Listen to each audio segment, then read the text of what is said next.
It's like a slot machine where the chances of getting struck by lightning is higher than hitting the jackpot. Okay, so medyo negative side. Tsaka yung long term, just to add to that, kasi may kilala ko personally, nagkwento siya, naging okay sila sa chat, 1 year sila nag-chat, then they met.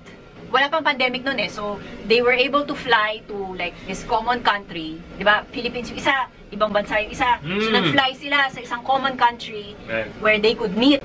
When they spent mga 1 or 2 weeks together, bumalik na sila sa kanilang bansa, parang bumitaw yung guy. Then the girl, parang naramdaman niya na naging cold yung guy, and then biglang wala na.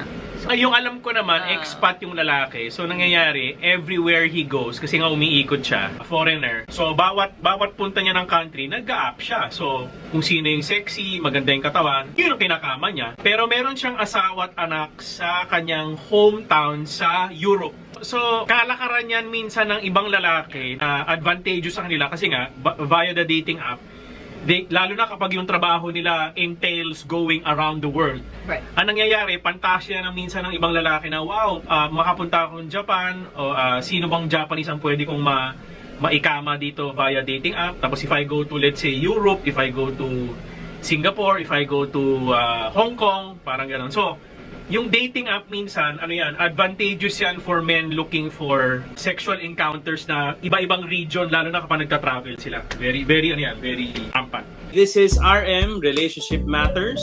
Your online ninong and ninang saying, wag Pera-pera lang ang pagkuha ng ninong at nina.